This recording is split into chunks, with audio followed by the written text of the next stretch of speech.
eu quero estar trazendo um assunto que é muito importante para a igreja.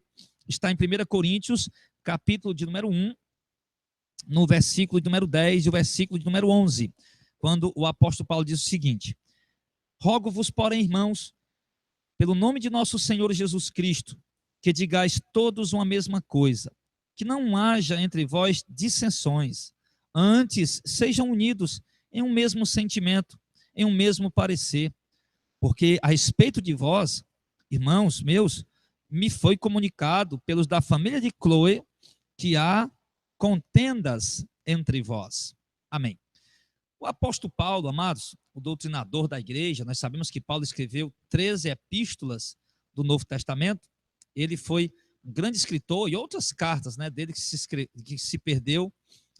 Mas, enfim, o apóstolo Paulo foi escolhido por Deus para ser o apóstolo dos gentios e levar a doutrina de Deus para a igreja dos gentios, que somos nós.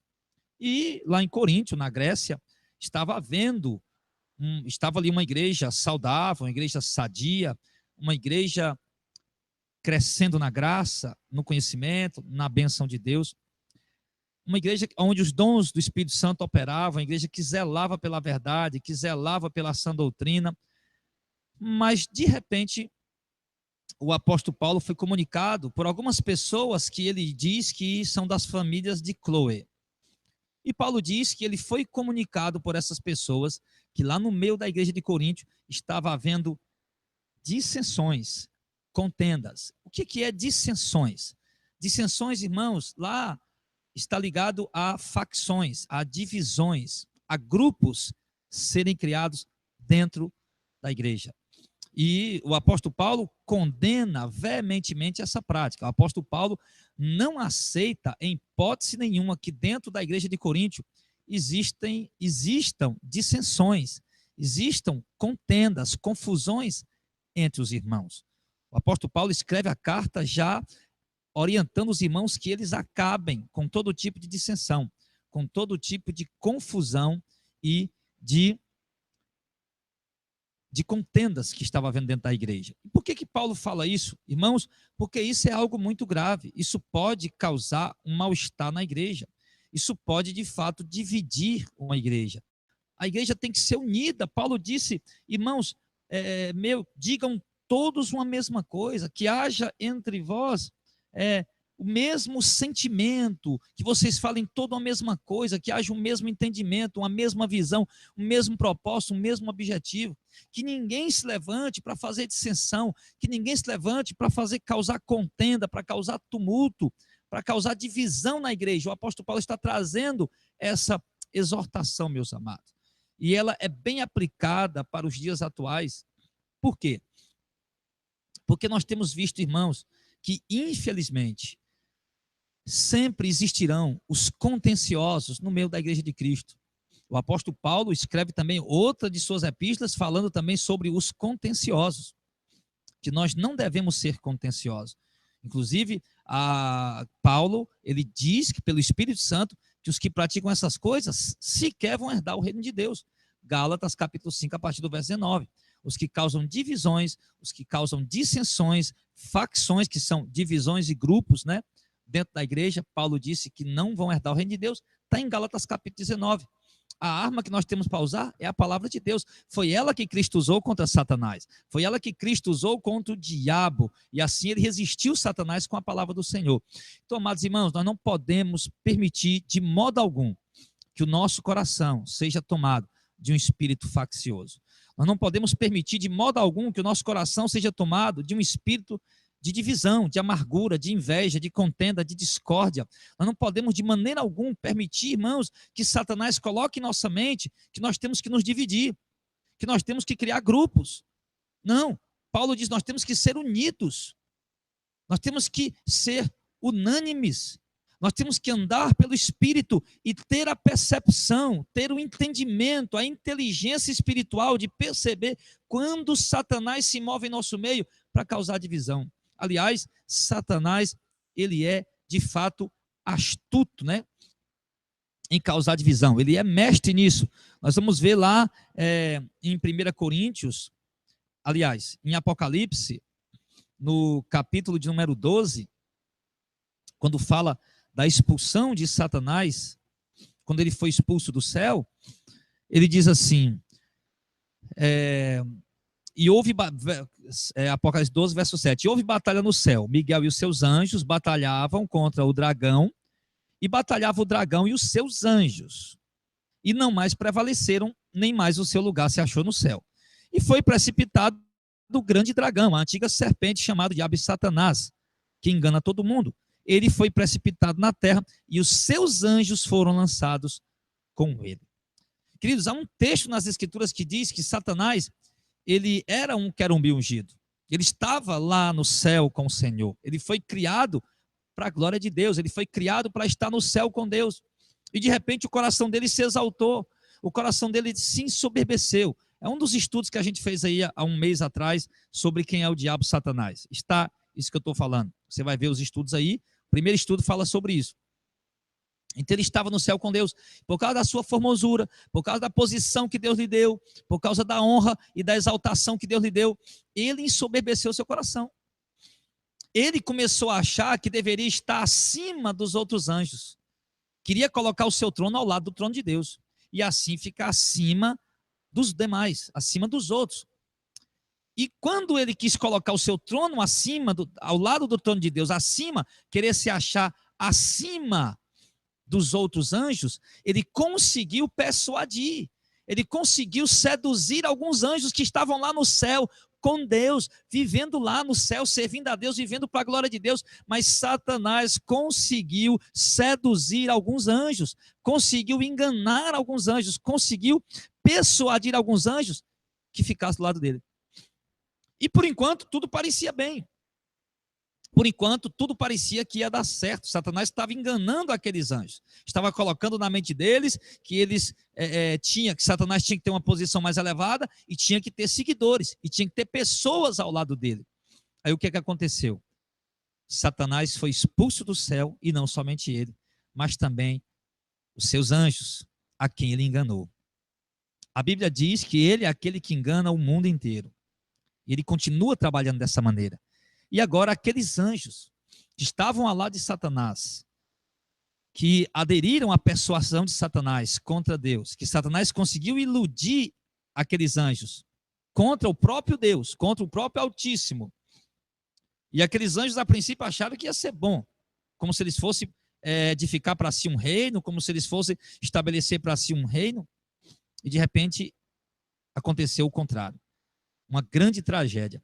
Satanás foi expulso da sua posição e os anjos que o acompanhavam também foram lançados com ele.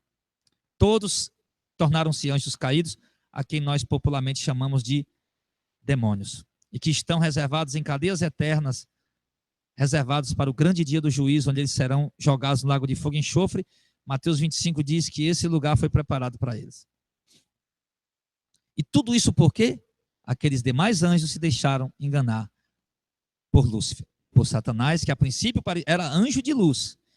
E ao aproveitar que ele era um anjo de luz, um querubim ungido, um ser de alta patente lá no céu ao lado de Deus, ele se aproveitou para enganar alguns anjos e arrastar com eles. E agora eles estão condenados. E nós temos que ter cuidado, meus amados irmãos, porque nós vimos essa mesma prática acontecendo na igreja de Coríntio.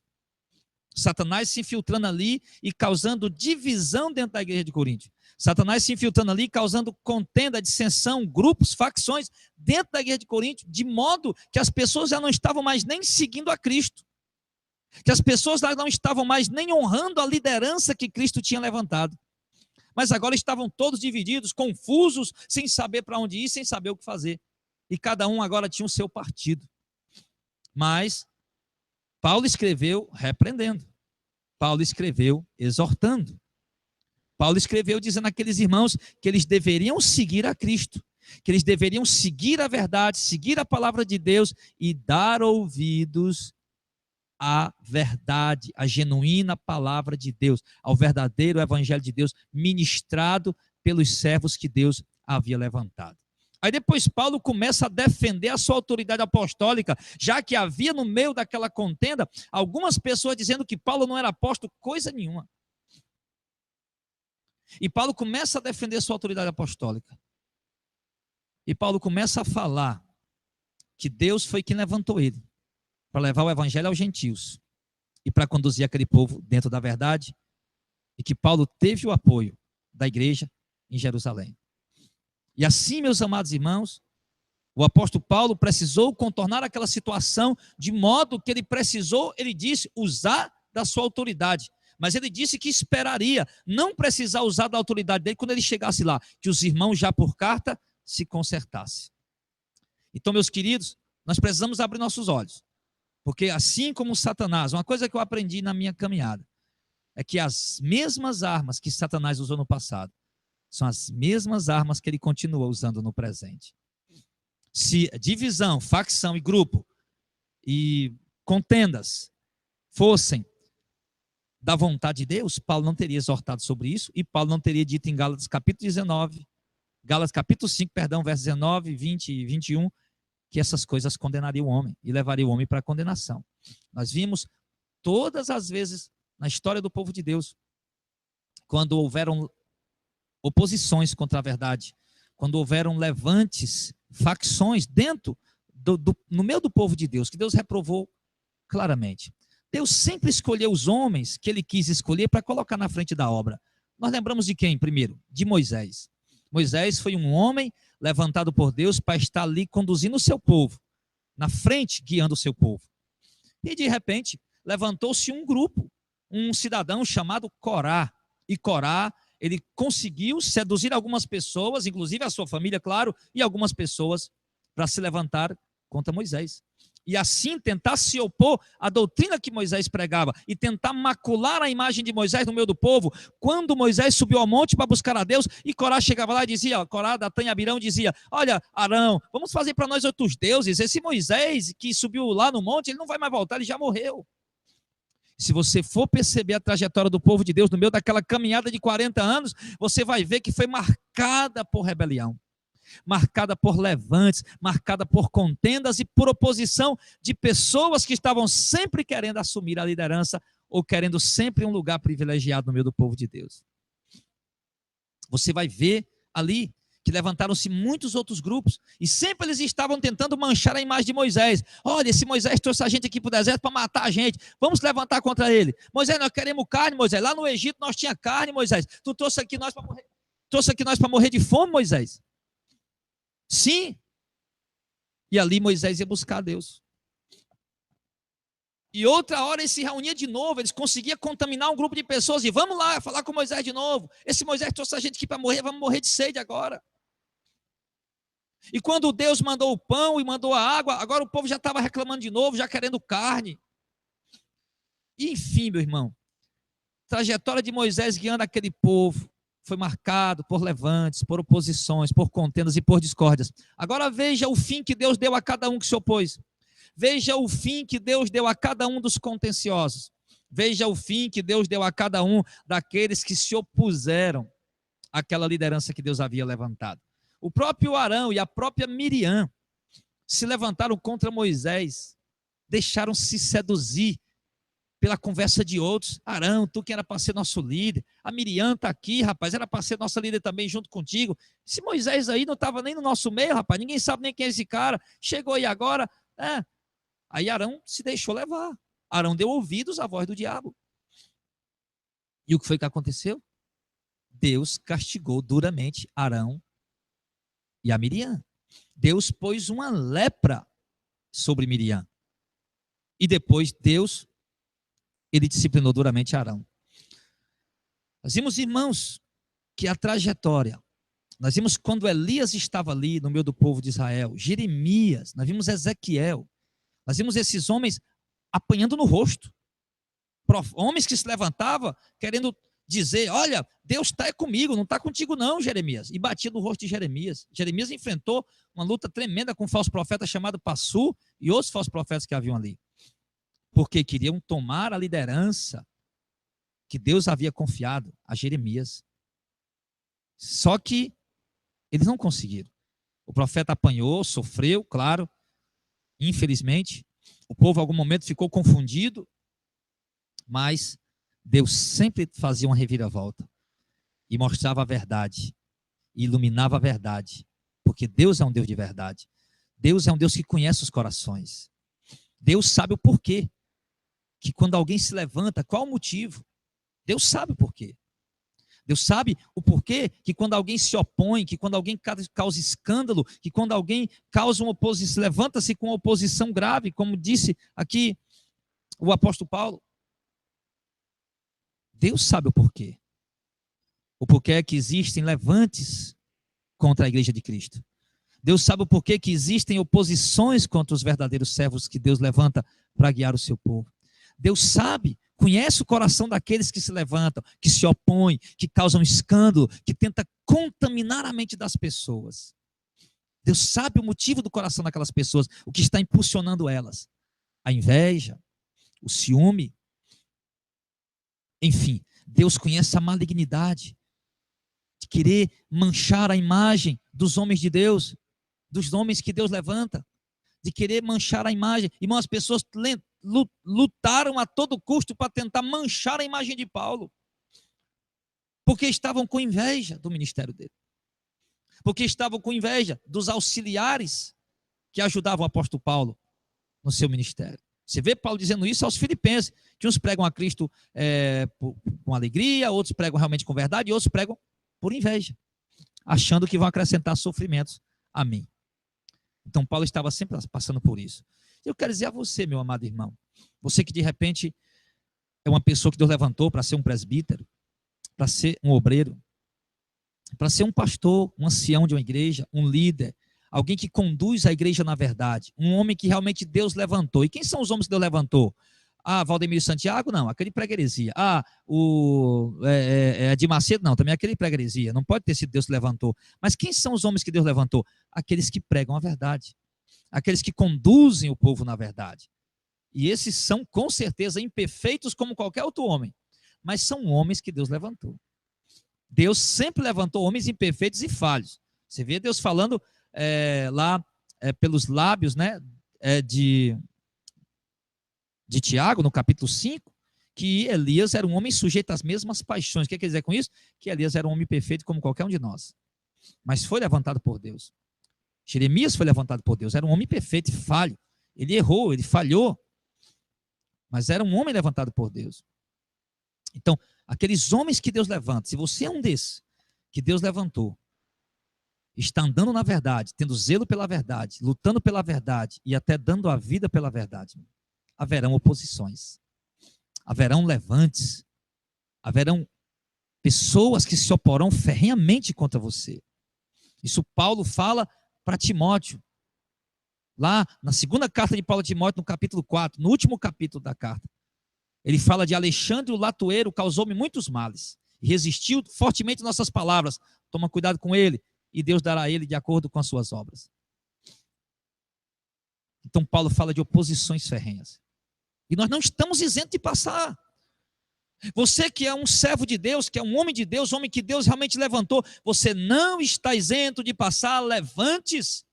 Ora, se o próprio Jesus Cristo, nosso Senhor e Salvador, a quem nós nos prostramos e rendemos graças e glória diante do nosso Deus e Pai, o nosso próprio Senhor Jesus Cristo levantou-se contra ele, um dos seus principais amigos.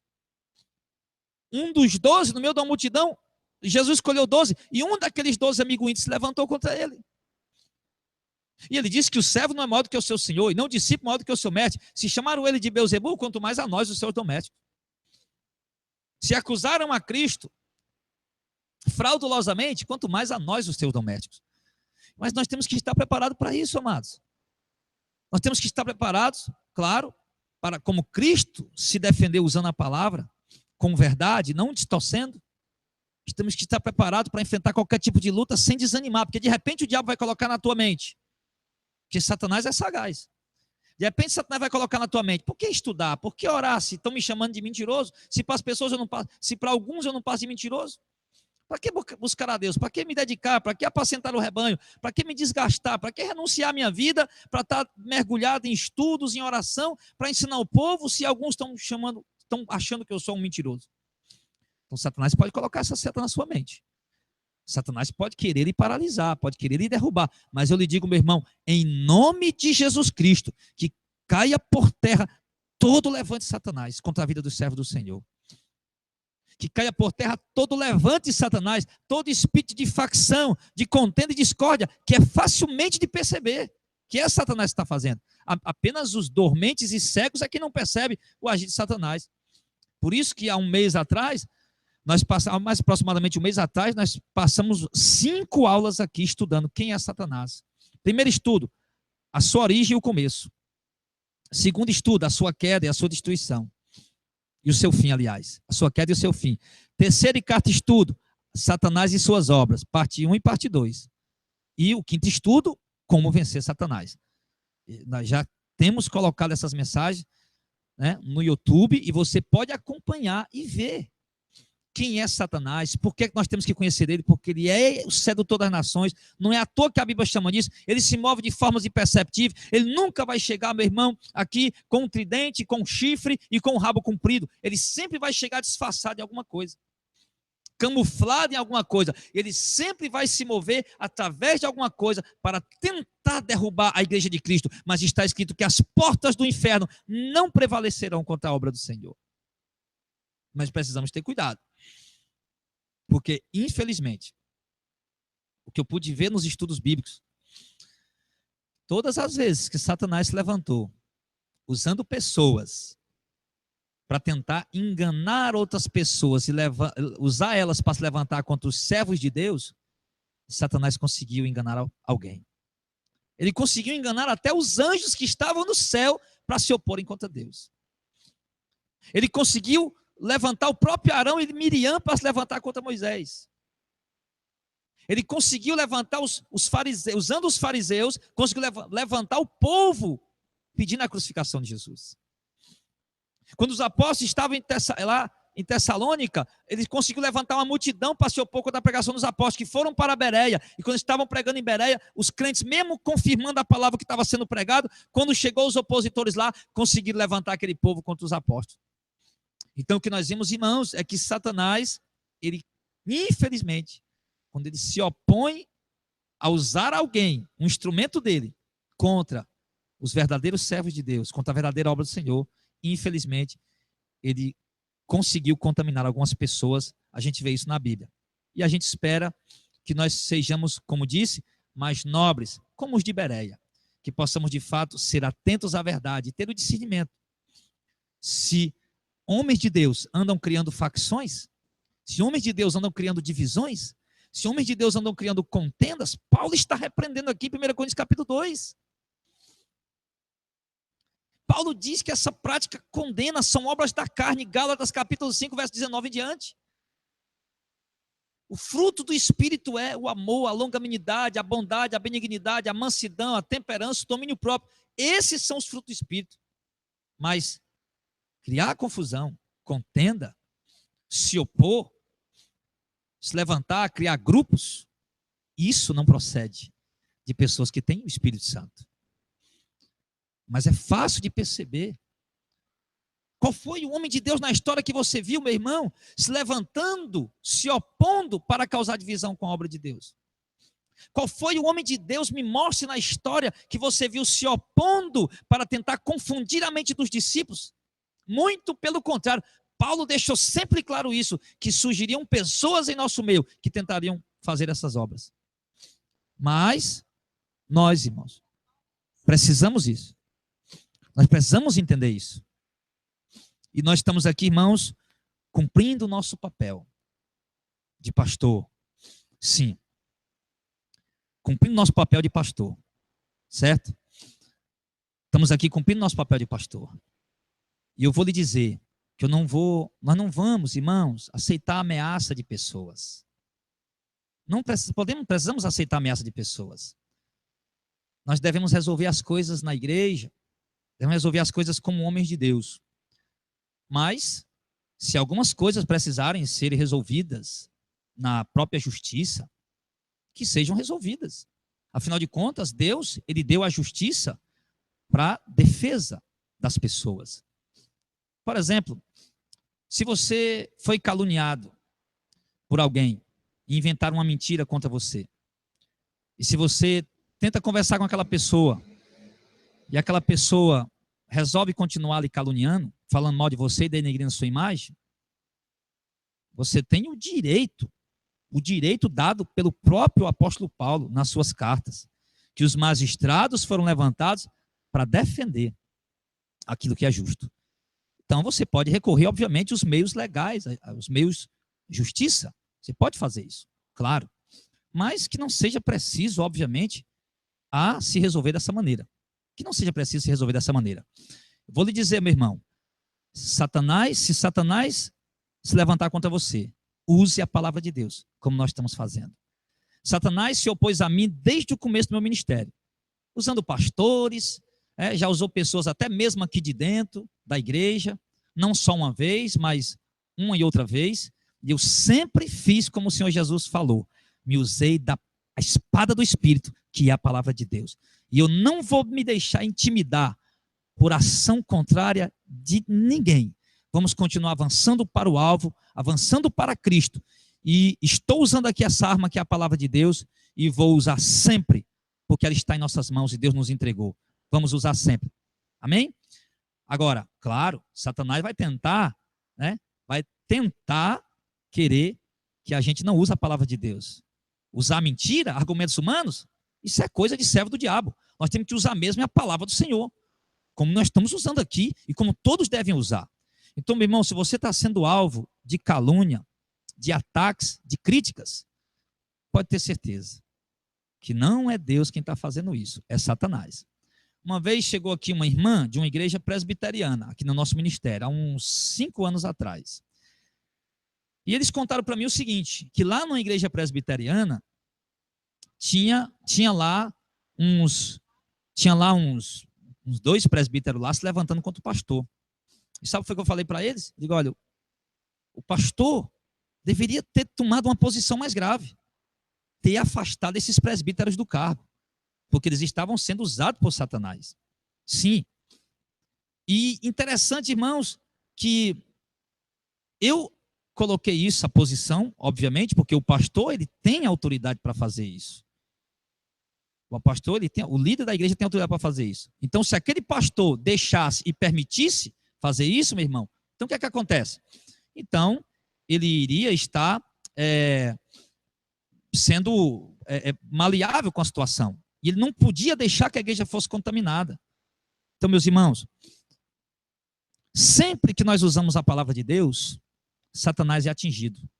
Satanás é atacado. E ele é derrotado, ele fica desesperado, fica louco. Então ele vai usar muitos meios e muitas formas para tentar continuar, para tentar macular a imagem dos homens de Deus e derrubar a obra do Senhor. Mas, igreja, tenha discernimento, fique firme. Se você congrega numa igreja onde o seu pastor é um homem de Deus, é um homem levantado por Deus, é um homem que tem caráter, que tem idoneidade, um homem que prega a verdade, um homem que de fato serve a Deus com singeleza de coração. É falho, é imperfeito, sim. Mas se serve a Deus com singeleza de coração, então, meu irmão, ore pelo seu pastor. Ajude ele. Ajude ele. Porque é muito difícil. O pastor, ele luta por todo mundo. E às vezes, de repente, o pastor passa por uma luta e quase ninguém se levanta em favor dele. Mas é importante que você ajude o seu pastor. Se ele é um homem de Deus, se ele é um herege, não, saia. Se ele é um falso profeta e mente, prega heresia, saia. Mas se ele é um homem que prega a verdade, que anuncia a verdade, então fique do lado dele. Fique do lado de quem você conhece, de quem você vê a verdade, de quem de fato anda na verdade, prega a verdade e pratica a verdade. Não no lado de pessoas que de repente aparecem, e de repente aparecem e começam a querer macular e manchar a imagem da igreja e dos homens de Deus. Preste muita atenção, tome muito cuidado. Aqui na nossa igreja, por exemplo, eu já estou acostumado com essa pregação que a gente prega, já me acostumei em ver pessoas vindo congregar e de repente essas pessoas já não vêm mais, de repente já somem, já vão, não aceita a doutrina que a gente prega, essa doutrina pura e verdadeira, e de repente eles já vão para outro lugar. Eu já estou acostumado com isso, mas com tudo isso Deus tem abençoado esse ministério, com tudo isso Deus tem honrado essa obra, porque nós estamos nos firmando aqui, irmão. Estamos firmando na verdade e procurando andar na verdade, tá? Então, assim, preste bem atenção. Então, a gente está acostumado com isso, tá? Agora, nós não nos alegramos de modo algum quando perdemos uma ovelha. quando perdemos uma vida, quando vemos uma alma voltando para o mundo, apostatando, voltando para as heresias. E, infelizmente, eu já vi isso acontecer em nosso meio. Tá? Então, eu quero aqui deixar esse alerta para a igreja. Está cheio de bodes, cheio de pessoas, servos de Satanás, do diabo, que se infiltra no meio do rebanho, como ovelha, como amigos, mas de repente ele quer puxar o teu tapete, te derrubar e te denegrir. E isso, com certeza, muitos irmãos que estão assistindo já passaram por situações como essa. E é um alerta para você se preparar, porque essas coisas virão, essas coisas surgirão, mas nós temos que estar preparados para ficar firmes e constantes. Amém? E vamos continuar pregando a verdade, vamos continuar anunciando o evangelho. Já muitos pastores se tornaram meus inimigos, muitos crentes já se tornaram meus inimigos, e os outros que surgirem são apenas mais inimigos que vão surgir por conta dessa verdade. Mas nós temos certeza que nós estamos dentro da verdade. O que nós estamos pregando aqui é uma verdade para atingir Satanás, para atacar Satanás, como Jesus fez. Arreda de Satanás, porque está escrito. Arreda de Satanás, porque está escrito. E arreda de Satanás, porque está escrito. Foi como Jesus fez 3 vezes lá naquele deserto. E assim que nós fizemos sempre, e assim que nós vamos fazer agora. Tá bom, meu irmão? Então coloca essa palavra no teu coração. Que Deus abençoe tua vida, em nome do Senhor Jesus.